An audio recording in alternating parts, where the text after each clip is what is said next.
एक बड़ी खबर आ रही है। पीएम मोदी और डोनाल्ड ट्रंप के बीच में बातचीत हुई है। दोनों ने तकरीबन 40 मिनट तक बात की है। ट्रंप से बातचीत के बाद पीएम मोदी का एक पोस्ट भी सामने आया जिसमें उन्होंने कहा कि मेरे मित्र डोनाल्ड ट्रंप का फोन आया, विभिन्न क्षेत्रों में द्विपक्षीय सहयोग पर हमने चर्चा की, रणनीतिक साझेदारी की मजबूती के लिए हम प्रतिबद्ध हैं, पश्चिम एशिया के हालात पर भी चर्चा हुई है। एक इम्पॉर्टेंट डेवलपमेंट है, definitely it will have a consequences, इसके कॉन्सिक्वेंसेस जरूर होंगे।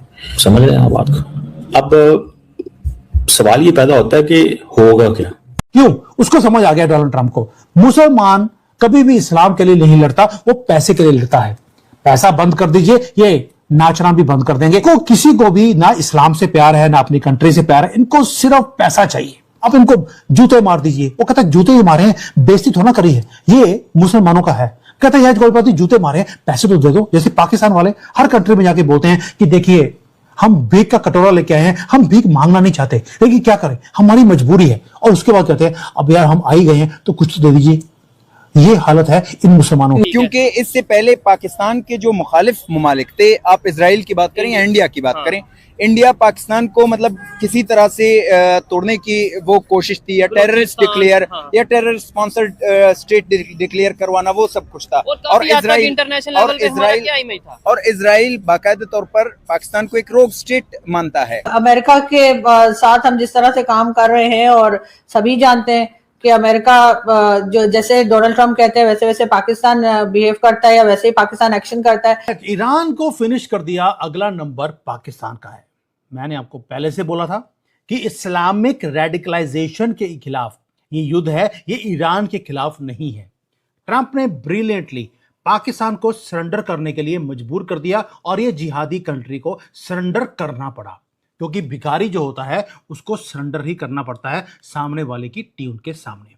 ऊपर से डोनाल्ड ट्रंप ने कल मोदी जी से बात करी, वहां पर भी कुछ बातें हुई हैं। आज सारा कुछ करेंगे कि यह हो क्या रहा है। टू मी जैसे फिर मुशाहिद साहब, अमेरिका का असल सदर कौन है, नेतन्याहू है या ट्रंप है? वो अजाइम थे हिंदुस्तान के और इजराइल के, और मिली भगत भी थी जायनिज्म और हिंदुत्व की, अखंड भारत और ये जो ग्रेटर इजराइल की। कश्मीरी को फायदा हमारे तरफ से होना चाहिए कि हम कहें कि नथी करें फलस्तीन और कश्मीर को।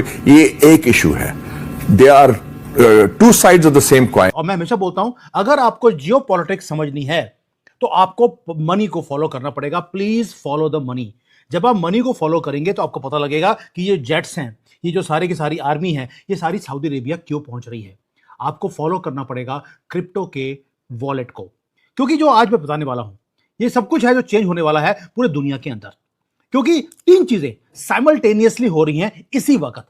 मेन स्ट्रीम मीडिया क्या बोल रहा है, वो तीनों न्यूज को सेपरेट स्टोरीज बना के पेश कर रहा है, जबकि वो तीनों सेपरेट नहीं है। अब ये तीन स्टोरीज कौन सी हैं? पहली ये है, आपने सुना कि 13,000 पाकिस्तानी ट्रूप्स, 10 फाइटर जेट्स वो लैंड करते हैं सऊदी अरेबिया के एयरबेस के अंदर, अब्दुल अजीज की जो एयरबेस है।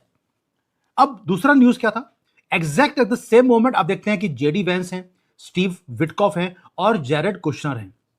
ये तीन लोग लैंड करते हैं इस्लामाबाद के अंदर so called US Iran peace talks के लिए, जो कि बनाई ही गई थी फेल होने के लिए। लेकिन आप सोच के देखिए, जेरेड कुशनर का जो दामाद है डोनाल्ड ट्रंप का, उसका पीस टॉक से कोई लेना देना नहीं है। जेडी वेंस समझ आता है, स्टीव विटकॉफ समझ आता है। इस कड़ी को मैं समझाऊंगा कि क्या है। And at the same time Indian जो एक्सटर्नल अफेयर्स मिनिस्टर हैं जयशंकर, वो आबू धाबी में बैठे हैं स्ट्रेटेजिक टॉक्स करने के लिए यूएई की लीडरशिप के साथ। अब ये एक दो दिन के अंदर तीन बड़ी मूव्स एक चेस बोर्ड के ऊपर ये चल कैसे रही हैं। चेस बोर्ड के अंदर दो ही पैदे होते हैं, व्हाइट एंड ब्लैक, यहां पर तीन ये खेल रहे हैं गेम को। अब ब्रेक डाउन करते हैं इसको, और मैं प्रॉमिस करता हूं जब ये वीडियो खत्म होगा आप पाकिस्तान को कभी भी उस नजर से नहीं देखेंगे जैसे आप पहले देखते थे, क्योंकि इसका मतलब है एक था पाकिस्तान, वो होने वाला है, क्योंकि पाकिस्तान ने अपनी सॉवरेनिटी, अपनी फ्रीडम उसको सरेंडर कर दिया है। Now they have to do what they are told to do. अब ये अपने आप डिसीजन भी अपने कंट्री का नहीं ले सकते। ये जंग जो है लीना पाकिस्तान के लिए बहुत ज्यादा प्रॉब्लमैटिक बन सकती है। लीना, हमारा बॉर्डर भी हम एक शेयर करते हैं। फिर आप देखिए कि बलूचिस्तान के अंदर जो इस वक्त बीएलए और जो दूसरी दहशतगर्द तंजीमें काम कर रही हैं, उनको किसकी पुष्ट बनाई है? उनको है इंडिया की पुष्ट बनाई।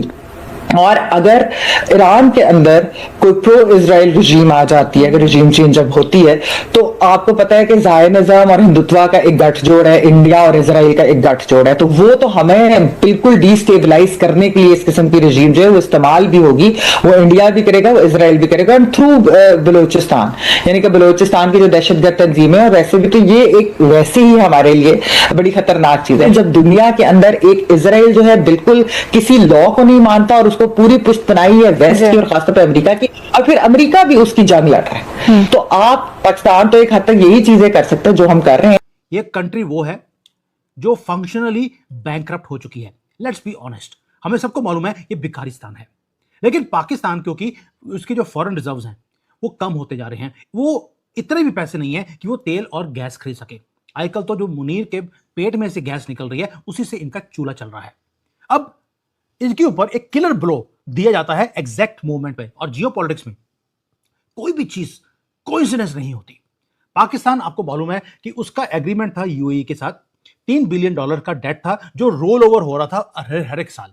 7 साल से वो पैसे यूएई ने मांगे नहीं, और ये अभी यूएई ने इमीडिएटली बोल दिया पे बैक माई मनी नाउ, 1 घंटे की भी मोहलत नहीं दी जाएगी।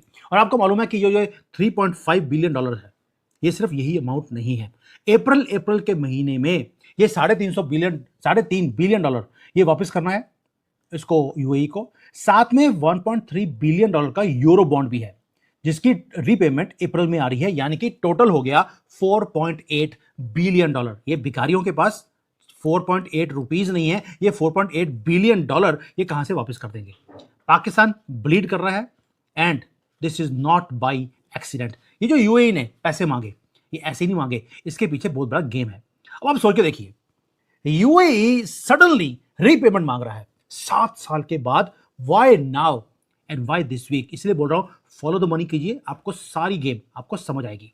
अब यूएई वो रिलेक्टेड हो गया एकदम से कि मुझे ये लोन को रोल ओवर नहीं करना। वो भी कब? जब पूरा का पूरा वेस्ट एशिया में कॉन्फ्लिक्ट बढ़ता जा रहा है। ट्रांसलेशन ये है कि अबू धाबी ने, यूएई ने, सबने मिलकर एक फाइनेंशियल प्रेशर शुरू कर दिया पाकिस्तान के ऊपर। उन्होंने सिर्फ पाकिस्तान को स्क्वीज नहीं किया है, उन्होंने स्क्वीज किया है at the worst time for Pakistan, जहां पर उनके पास पैसे ही नहीं है। अब आपको एक चीज और याद दिलाता हूं, पाकिस्तान का जो सो कॉल्ड प्रधानमंत्री है शहबाज शरीफ, उसने ऑलरेडी जनवरी के अंदर एक स्टेटमेंट दिया था। उसने एडमिट किया था कि भाई वो फॉरेन लोन्स वो लेना नहीं चाहते, लेकिन जब आपको भीख मांगनी पड़ती है फॉरेन लोन्स के लिए तो पाकिस्तान को झुकना पड़ता है, अपना सर झुकाना पड़ता है और कॉम्प्रोमाइजेस करने पड़ते हैं। लेकिन इन द फ्यूचर वो ये है कि अपना हर कोई अपना फायदा देखेगा, चाहे इंडिया हो या ईरान हो। तो आपने घोड़े के साथ दोस्ती भी की और घास भी नहीं आपने उसको खाने देना, मतलब ये पहली मर्तबा मिडिल ईस्ट में ऐसे हो रहा है। इस तरह का सिनेरियो